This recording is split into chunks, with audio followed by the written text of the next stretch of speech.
Good morning, everyone.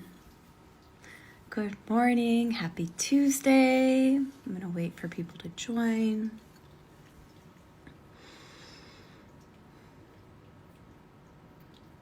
I love this topic that we're talking about today. I get a lot of people that come to me and ask me as I talk about self-love and groom myself.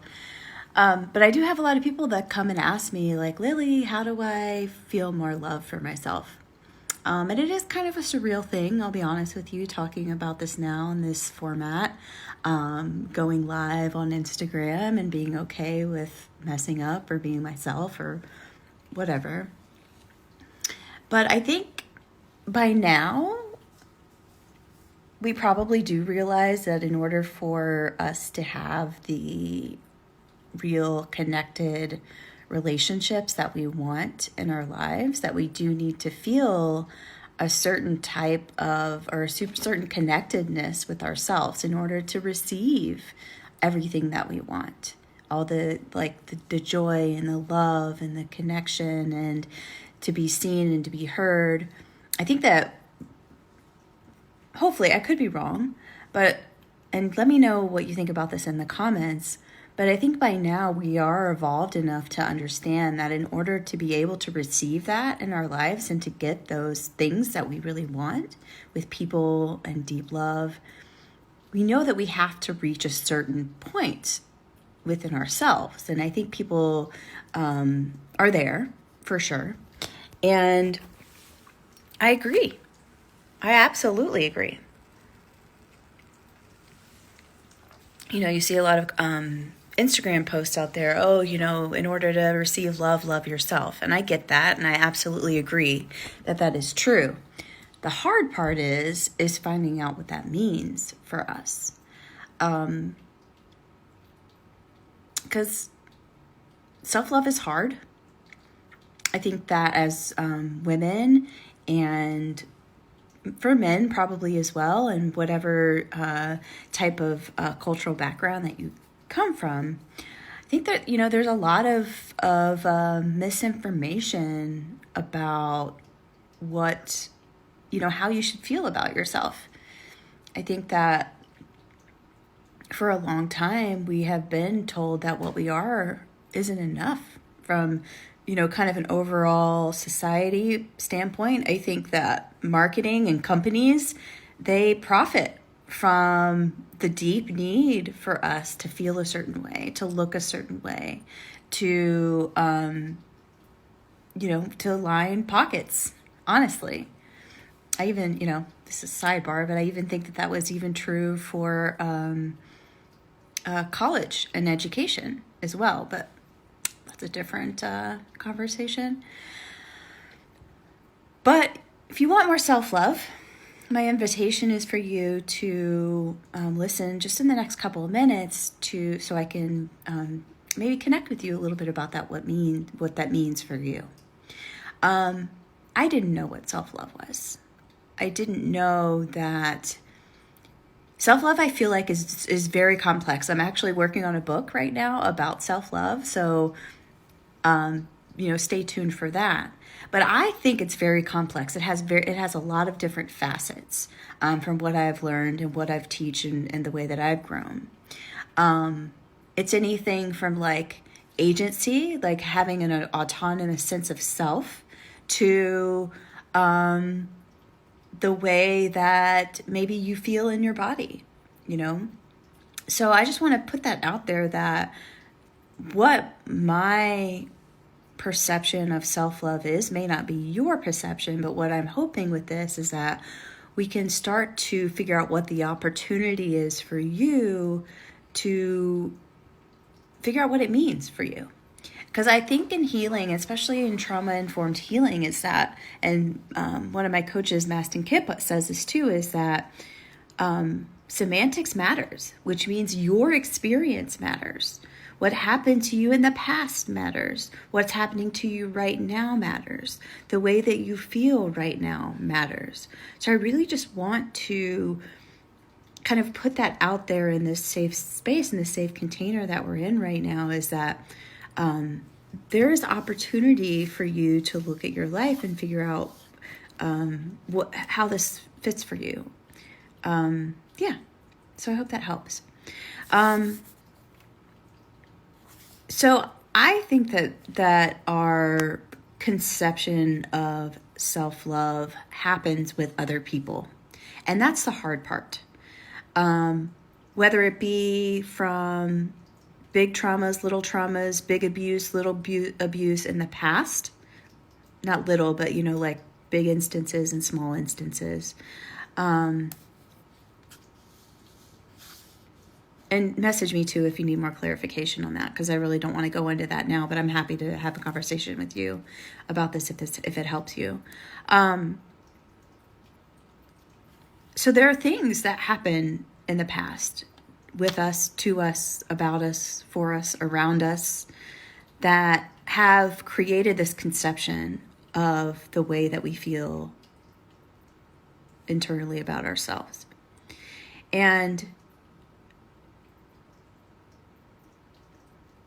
maybe it's stuff that we couldn't control then. Maybe it's something that we didn't have the know-how to help ourselves or protect ourselves. Maybe we weren't old enough to protect ourselves. But the real truth is that we came to this kind of view of ourselves from stuff that's happened to us. And all of it had to do with other people. And it's a biological imperative to have relationship and connection in our lives, okay? From going back from caveman days, like we would die if we were alone, literally. And so there is a biological need for us to be connected to each other. And if that's severed or if that's broken, there is also a part of us that internalizes all of these things, these abuses or traumas that happen to us, that internalizes that and thinks that there's something wrong with us.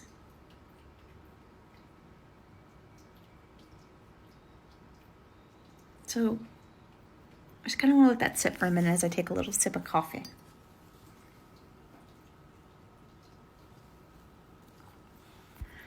So what if it wasn't you that created this unlove for yourself? What if it was just something that happened to you, but that hasn't healed yet?